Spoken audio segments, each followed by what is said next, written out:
ak suspendre entraîneur ñu la yow da ngay toog ci kaw. loolu moo am ci àdduna bi. lii moom guleet la dafa mel ni nag confédération africaine de football. dafa ne Maroc organisé. te ne Maroc boo organisé aussi dina leen jox coupe bi. waaw malheureusement nag coupe nag boo koy gagné ci biir terrain nga koy gagné moo tax mu am onde de choc. boo xam ne. àdduna bi yëpp ko ñaawlu. dina jaaree fii aussi suñ ko réglé wul en tout cas tas bu joxul victoire Sénégal. même bu ko joxee victoire sax dina jaaree fii rey football africain. il faut que ñu jóg si oui absolument lan la non gouvernance football africain moo baaxatul. depuis bi ñu jëlee Issa Hayatou en 2017. ci ci confédération africaine de football. te ñëpp gis nañu complot bu ñu teg ci ndoddam. depuis boobu ba léegi Afrique moomutul boppam parce que dañ njëkkoon indi doomu Madagascar. di Ahmad teg ko fii kooku ku xam sax xam na ne kooku plaisantin la. yéeyul yebbiwul defu fi dara. erreur yu dul jeex la fi def jël na fii sax ay xaalisu kaaf. jox ko ay julit gars yi dem umri ji. alors que kaaf Afrique bi yëpp ko moom. am na ñoo xam ne julit lañu. am na ñoo xam ne ay catholique lañu. am na ñoo xam ne sax gëmuñu yàlla. waaw c'est ça donc boo jiitee ñoo xam ne ñii jullit la ñii catholique lañu da ngay tuddee njaxanay. ku bëgg a dem Makka na demal boppam Makka man mi jullit la. su ma fa nekkoon tamit du ma jël ay billets di ko jox waa ñii di dem Makka ñii di dem Rome. ñii di dem Jérusalem. ça c'est un ba finalement ñu daaneel ko ci ay njuuj njaaj. ñëpp gis nañ wàllum corruption benn mandat la fi def. problème de corruption ñu dàq ko. ñu dem jëlee ñu doomu Afrique du Sud. boo afee Afrique du Sud nag sa xel day dem ci apartheid. sa xel day dem ci Nelson Mandela. sa xel donc day dem ci ay bañkat. waaye kii dafa mel ni wutewul dara ak ki nga xam ne moo fi nekkoon. ki fi nekkoon sax moo ko tane Patrice parce que au moins kooku. daanoon nañu ko gis muy ñëw ci siège am toog foofu di liggéey. kii nag dafa toog Afrique du Sud jël leng yi jox ko doomu Suisse bi nga xam ne moom mooy. Véron Véron parce que moom tamit Suisse la il n'est pas congolais. il est congolais d'origine. parce que Congo du reconnaître double nationalité. donc liñ ko jox moom congolais liñ ko jox mooy passeport diplomatique lañ ko jox. passeport diplomatique congolais man mun naa ko am yow mun nga ko am. keneen ak keneen mun na ko am. damay fàttali rek apartheid bu ñuy xeex fii. Sénégalais yi ñoom Nelson Mandela ñoom Thabo Mbeki doom. Thabo Mbeki pap di Cyril Ramaphosa ak ñeneen ñëpp. ñi fi nekkoon yëpp Sénégal ñoo leen doon jox passeport diplomatique. ñuy tukki di génn di dem fu nekk donc passeport diplomatique. man mi Sénégalais Gambie mun na ma ko jox. Mauritanie mun na ma ko jox. bokkul ak nationalité bi bokkul ak nationalité. donc moom nationalité am. Véron bi ñu ko xamal. nationalité suisse la. dafa may dëkk yoo xam ne tamit du ñu reconnaître double nationalité. Allemagne par exemple boo fa nekkee boo buggee am nationalité Allemagne. nga nekk sénégalais da ngay bind lettre. jébbal ko président de la République bu Sénégal. nga ne ko man de nekkatuma sénégalais. dama bëgg nekk allemand. léegi ñu dindi sa këyit. léegi def la allemand parce que am na ay dëkk yoo xam ne du ñu reconnaître double nationalité. France day reconnaître double nationalité. Sénégal day reconnaître double nationalité loolu tamit baax na ñu kii mais pour ñëwaat. ci question bi nga posé. li ko fi indi rek mooy. dañu jël pouvoir jox ko Fouzi Lekja. Maroc. muy buur di bumi di def lu ko neex moom mooy ministre du budget. mais lu tax loolu alors que siège CAF quand même Caire la nekk. Égypte la xam nga mooy li ma la wax nii léegi. parce que nag xam nga président boo feesul sa place. day am lu ñu woowee vide bii bu amee nag. c'est le secrétaire général moo koy occupé. te loolu moo indi wax ji parce que tey jii ñun ñii journaliste sportif boo génnoon Sénégal tey. nga def sondage. nga ne journaliste sportif yi kan mooy secrétaire général FIFA. xam nga FIFA moo ëmb ñëpp. wóor na yàlla ne. doo am 50% de oui ñoo xam ne xam nañ ko. mu ngi tudd Mathias Gallström di doomu Suède am nationalité suisse. te duñ ko dégg lu tax duñ ko dégg parce que président Gianni Infantino dafa fees place am kii nag feesul place am yéeyul yabbiwul xamul lu xew li ko intéressé c'est xaalis. mooy Patrice Motsepe. li ko intéressé mooy xaalis. li ko intéressé mooy politique. jàpp ko bu baax en 2027 lu muy xëccoo mooy nekk président ANC.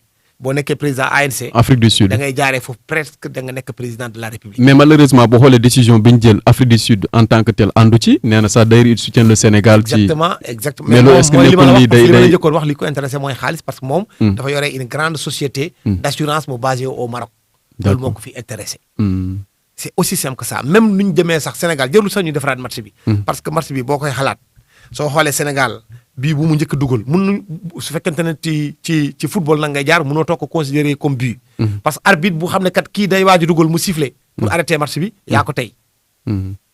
arbitre bi dafa xam Sénégal. ak action bi nga xam ne am na diggante Abdoulaye Seck. ak Hakimi xam na ne Abdoulaye Seck moom pour moom Abdoulaye Seck day mbëkk bal bi day dugg parce que gardien bi nekkutul ci camp bi. mu teel a siffler boo teelee siffler conséquence bi lan la.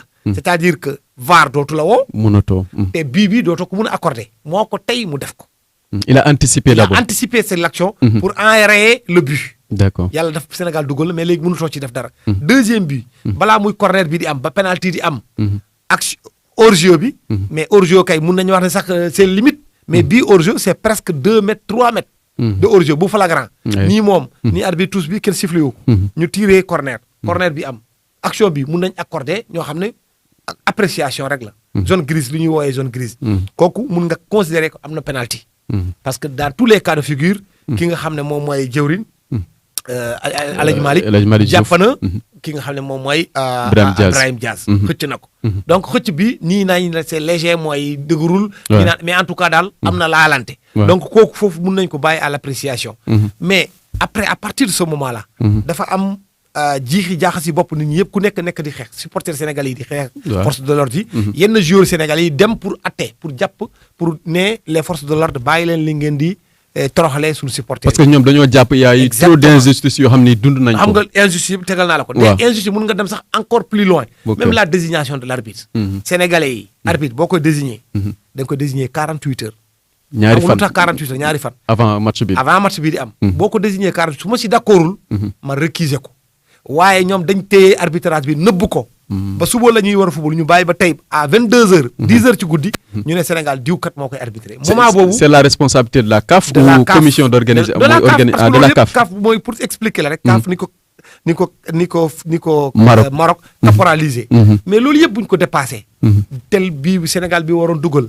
penalty bii ñu teg ko. Sénégalais yi génn nañu presque 10 minutes. mot na 10 minutes wala mutul 10 minutes wala 12 minutes wala mutul. li am solo. ñun lu ñuy jàngal te loolu yoon la. arbitre c'est le seul et unique maître du jeu. lu mu décidé loolu la. Sénégalais yi nangu nañ ñëwaat. arbitre bi nee leen acc nañu reprendre. dès l'instant que arbitre bi nee na acc nañu reprendre. game over jeex na. mais am nañu ne arbitre bi dafa am ay pression yoo xam ne dañ ko ci rek mu bañ a arrêter match bi mais également mu bañ a joxe ay carton wala loolu amul. ce qui veut dire nag léegi li nga doon posé léegi question. Afrique xamul fu mu jëm. parce que ñoom dañoo jàkkoon ni peut-être suñ ko dóoree penalty bi forcément dañuy dugal te gagné. loolu moo am solo nag parce que les Marocains pour ñoom moment boobu noonu. dañ koy gagné forcément dañu fexe ba sauver match bi ñoom ñëpp da ci d'accord. arbitre bi d'accord ci. ñi nekk ci kaw d'accord ci. rakku prince bi d'accord ci. ñëpp d'accord ci ñu jël bal bi jox ko. ki nga xam ne moom mooy Brahim te à ce moment là xalaatul parce que marocains yi mënoon nañu wax ne moment boobu ñun dootuñ sax tirer penalty bi parce que génn nañu appliquer loi bi Sénégal perdre mooy mais defuñu loolu de tapis vert déedéet waaw defuñu loolu dañuy exécuter parce que ñoom ils sont à la 92e minute match bi jeex na dans les arrêts de jeu la nekk waa ji day dugal bu dugalee at bi sifflet fin ñu jël seen trophée mais nag il y a quelqu'un koo xam ne moo li ngay tëral yépp moo la ëpp doole muy yàlla. moom moo koy finaliser.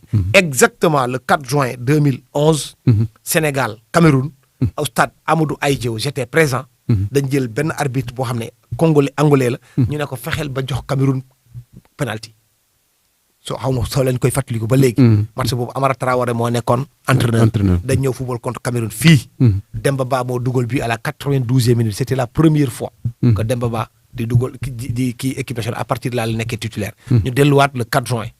juillet Camerounais def nañ lu nekk mënuñ fexe ba dugal. mu yëkkati penalty mu may leen. Samuel Eto'o dóor raté. am na leneen loo xam ne da nga koy tënk mais da ngay fàtte. yàlla am na kenn koo xam ne mooy Karim. c'est lui qui décide. la volonté divine. jour boobu noonu li ko dóorloo Panenka sax xamu ko. il a été le meilleur buteur il a dit je vais terminer en apothéose. damay toroxal. à la limite waaw minimiser damay toroxal. waaw humilier et je rentre dans l'histoire. mais Panenka nag dafa am ñu ko moom. moom mu ngi tudd Brahim Diaz. tuddul Panenka tuddul Zinedine Zidane. tuddul keneen ak keneen. mais am na ñeneen ñu koy raté penalty bi. mais yemuñ si loolu. mais dañu continuer di jouer. arbitre bi ne nañ dem prolongation ñu def prolongation. arbitre bi ne nañ dem ñu dem ba Pape Gueye dugal bii boo xam ne amul benn werante. laam-laame. munoo loo bañ foofu munul siffler carton. munul siffler coup franc. munul sax ñëwaat ci faute bi. parce que moment boobu benn moment. ki nga xam ne Achraf Hakimi dem na chargé na ko. mais mu résister. dóor bal bi dugg amul lenn loo fu mun a def lu dul siffler. ñu continuer mu accordé arrêt de jeu yu mu accordé yépp ba match bi jeex na joué nañ plus de 126 minutes. mu ne fin mu bind ci kii am Sénégal gagné na. président Gianni Infantino FIFA. président CAF. le petit frère du roi ñoom ñëpp ñu wàcc jël trophée bi jox ko Sénégal. Sénégal ñibbi. même si jox bi sax am na ñu ko ñaawloo même ni ñu ko téye woon. tu sens vraiment que ñoom kontaane wuñ. Patrice Motsepe moo ko def. gis nga trophée. foo mënta dem ci adduna bi. boo demee UEFA. trophée bi Séphérine mooy président UEFA moom moo koy joxe. boo demee CAF le trophée c'est le président de la CAF qui doit donner toutes les médailles et le trophée na bàyyi yooyu moom kon même Infantino mënoon na bañ a toog foofu bien sûr mais également le représentant du roi mu ko jox trophée bi pour mu joxe ko Infantino moom doful bay dem coupe d'Europe naan xalaat benn moment Séphérine dina jël trophée coupe d'Europe di ko jox pour mu joxe ko moom FIFA moom moo war a fees place am bu mënul fees place am mu abal ñu c'est aussi simple que ça c'est que nit ñi il faut aussi que ñu waxante dëgg à un moment donné lii nii farce bi dafa yàgg trop africains yi mënuñu toroxal depuis l'esclavage après ñu ñëw ci comment on appelle ça les ajustements structurels ñu continuer ba léegi dañu toroxal surtout au moment où le football africain tey jii c'est pas parce que je suis africain après la coupe du monde la CAN moo ci teg tànk en termes de niveau de jeu également en termes d'attractivité côté d'organisation également ñaata joueurs yu nekk en Europe ñoo ñëw pour seetaan ci match bi si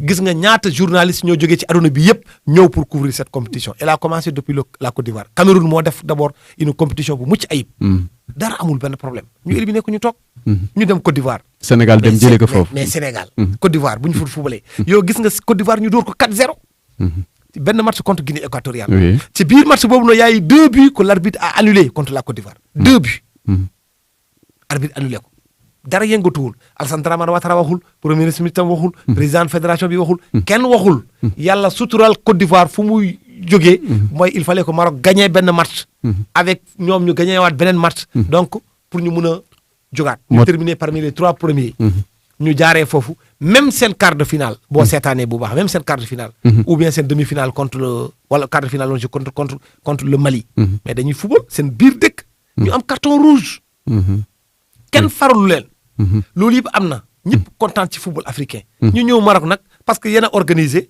parce que vous avez de beaux stades parce que vous envisagez d'organiser une coupe du monde et da ngeen bugg am match d'ouverture da ngeen bugg am finale par la force trophée bi dana leen ko jox te yéen yàlla xam na ne yéen xam ngeen tous les observateurs savent que ce match-là nga rejoué ko 10 000 fois Sénégal moo leen ëpp doole Sénégal moo leen di duma. même depuis le début de la compétition gis nañ ay privilèges yu bëri am nañ ko xam nga yooyu yëpp jarul sax ñëwaat. li xew diggante ñoom ak Algérie.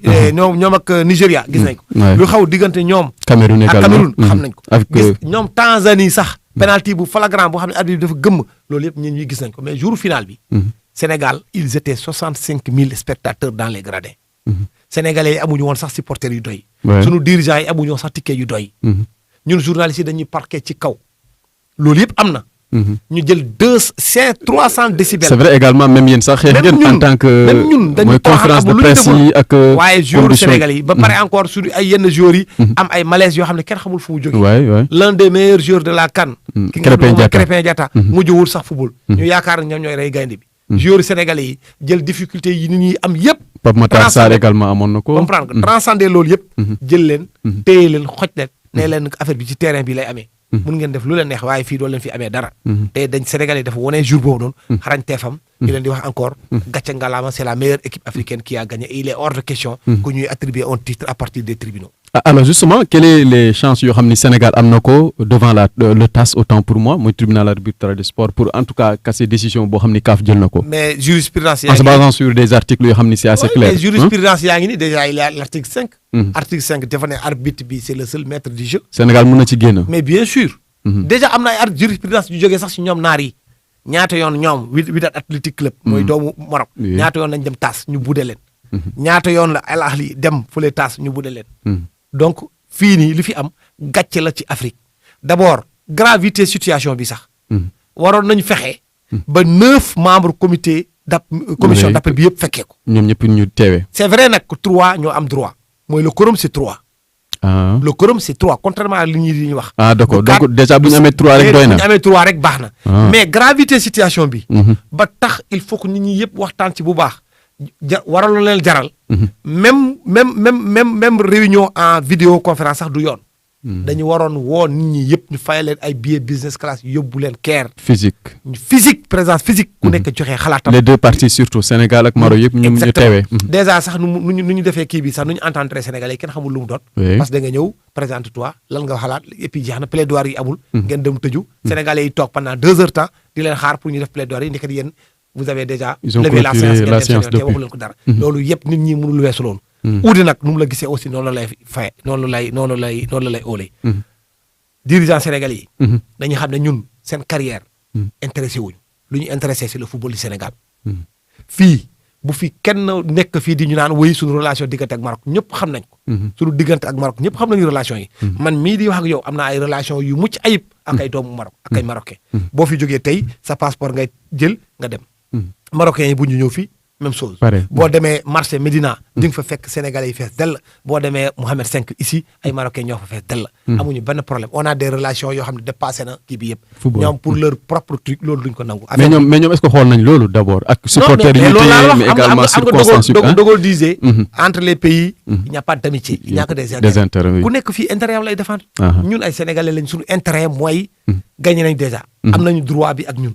am nañu arbitre bi ak ñun. am nañu suñu meilleure équipe ñëpp gis nañ c'était en Mondiovision ñëpp gis nañ Sénégal moo ko gagné Sénégal moo leen ëppoon doole tous les observateurs du monde ñëpp ñi fi nekk yëpp reconnaissent nañ loolu et puis nit ñi nañu bàyyi dañu indil fi ay article 82 ay article 84 li am solo mooy l'arbitre a demandé qu'on continue tey jii Brahim Diaz bu dugaloon penalty boobu ñi fi nekk di wax yëpp ñoom sax duñu déposer recours ak ñoom seen ñoom yëpp dañu noppi et plus encore wax nga timing bi 2 mois après foo mu sa gisee loolu 2 mois après nga ñëw nga leen non yéen vous n'avez pas gagné donc affaire bii kat le règlement a dit si tu sors il y a xam nga tubaab c'est une langue d'aristocrate français dafa am interruption temporaire et arrêt définitif c'est ça c'est du français waaw c'est du français du pulaar du wolof du dara interruption temporaire toog naa lu yàgg kat pendant 10 minutes pendant 15 minutes su yeboo sax mu ne 45 minutes dugaatuma ci mais ba ñu ma dugaat après dugaat naa bi ma dugaatee yow mi nga xam ne yow rek yow yaay juge yow rek yow yaay arbitre mooy arbitre nee nga ma kaay leen léegi ñu exécuter penalty bi yow mi war a exécuter penalty bi waxoo déedéet man du ma exécuter penalty bi parce que rapport bi dans le truc là il n'est pas dit ça ñoom génne nañu jox ñu trophée bi ñun ñu dem suñu yoon tapis vert mu jeex amul da nga exécuter parce qu'ils pensaient que tu allais gagner ils pensaient qu'ils allaient gagner ils n'ont pas gagné parce qu'il y a plus fort que ñun ñëpp yàlla moom mooy Karim c'est lui qui voit l'injustice il y a eu cette volonté divine et qui nous a amené à toucher le Graal et avoir suñu deuxième étoile am na ñoo xam ne nag kontaan nañu ci loolu deuxième étoile bi dinañ ko am Sénégal inchallah troisième étoile bi dinañ am Sénégal saisir na tasse tey chance yi dinañ ci génn carrément si parce qu'on a tous les éléments qu'il faut pour mën ci génn moi je garde espoir et je pense que même tasse bu joxee sax Sénégal victoire africains yi ñoo war a taxaw ñoom ñëpp pour arrêter ce qui se passe au niveau de la Confédération africaine de football. CAF ça nous CAF ça ne nous grandit pas li fi am c'est du n'importe quoi. il faut arrêter l'hémorragie. et justement li koy arrêter nag. ce sont les chefs d'État. gis nga président FIFA. président FIFA. bu ñëwee fii. Bassirou Diomaye Diakhar Faye moo koy recevoir. bu ko leeree bu ñëwee Sénégal il ne sera pas reçu par le président de la République du ñëw. il va pas venir. il ne va pas venir lu tax parce que vote bu jotee 2027 day dem élection. 2027 dina dem élection. bu ñëwee élection. ki fi nekk président FIFA CAF Sénégal. président fédération. moom mooy jël xob bi nag dugal ko ci bañ gàcc. en tant que pays moom mooy wote en tant que pays parce que FIFA ne reconnaît pas les états. fédération bi la reconnaît waaye kiy joxee ndigal bi. kooku mu ngi tudd président de la République. muy Sénégal muy Gambie. muy Mali muy Mauritanie foo mënta dem c'est le président qui dit au président de la fédération. soo demee diw ngay woteel. et ma rappeler aussi su diggante ak Maroc. pour te dire à quel point dafa tax. Maroc benn yoon mu ngi candidaté pour organiser coupe du monde benn yoon. benn yoon yëpp Sénégal wooteel na Maroc. benn yoon yëpp. ils sont pas reconnaissants. am na même 2026. bu ñuy xeex ak Afrique du Sud bu ñuy xeex ak États-Unis pour organiser coupe du monde. Donald Trump l'homme le plus puissant au monde. dafa menacé dëkk yëpp. képp ku votelul États-Unis dinaa digaale ak yow. dëkk yu ndaw yëpp daw di nga ko ressentir Sénégal moo bañ votel Maroc les preuves sont là palpables. Afrique du Sud en 2020 dafa am Maroc benn problème bi fa nekk mu ngi tudd le Front Polisario. amul kenn ku nekk en Afrique au sud du Sahara ku ko ñemee tudd. il y avait une coupe d'Afrique futsal. ñu ngi war a tàmbali coupe d'Afrique bi à 15 jours du coup d'envoi 15 jours. moo des ñu tàmbali coupe d'Afrique bi Afrique du Sud yeewu benn bés nee leen ñun dootuma yónnee foofu sama équipe. ñu ne lu tax mu ne parce que dëkk boobu du seen dëkk loolu Afrique du Sud moo ko sañ def moo ko def Maroc. CAF sanctionné wul Afrique du Sud dakkuñ Afrique du Sud 2021 ñëpp yaakaaroon Afrique du Sud du ñëw coupe du monde du ñëw si coupe d'Afrique bi. Afrique du Sud ñëw na football coupe d'Afrique 2022 kenn dakkoo ko kenn defu ko dara loolu moo gën a garaaw rax ci dolli. CAF ne Afrique du Sud léegi ñëwuloo ki tëppoon si yow ci éliminatoire bi mu ngi tudd Île Maurice. bàyyil ñu jël ko. qualifié direct ñu duggal Île Maurice. Île Maurice bu mu duggee ba pare. xam nga Afrique fii coow li moo bëri rek mais ki fi yoree doole Afrique du Sud la. Afrique du Sud woo Île Maurice ne ko génnal. retiré wu mu retiré wu. mu bañ a participer. participer wul. kenn deful Afrique du Sud dara. kenn daanul seen fédération kenn waxu leen dara te ñoom ñoo taxaw def loolu Maroc. mais lu tax ce 2 poids 2 mesures là. mais exactement parce que uude nu mu la gisee noonu la lay óolee. nit balaa ngay xëy da ngay am doole. imagine toi un seul instant foofu laay jeexale. tey jii bu nekkoon final Algérie Maroc. oui ba lii am ba pare. Algérie gagné. tu penses que marocains yi dinañ xalaat benn moment. naan dañuy dem di yóbbu ay jury disciplinaire rek. di def ay recours rek mais guerre mondiale mooy am fii man maa la ko wax. ñi mu wuñ ko def. parce que déjà wax nga ko Polisario. mais bien sûr ak yeneen yoo xam ne mu ngi fa waaw ñi mu wuñ ko def Afrique du Sud. ñi mu wuñ ko def Nigéria. ñi mu wuñ ko def kenn. kon ñun sénégalais la ñu yab à la limite. noonu lañ ko mën a tuddee al problème bi sa famille ñiiri nguldi. tu ɓuuɓi ɗo ɗon koltotoɗa. ñaama a yahatato wulto. d'accord c'est pas vrai. oui mais c'est ça la vérité. uude nu mu la gisee noonu la lay óolee. fulla nag moo may jaay daxaar. kon fédération bi moo taxawul taxawaay boo xam ne war na ko mën a taxawee.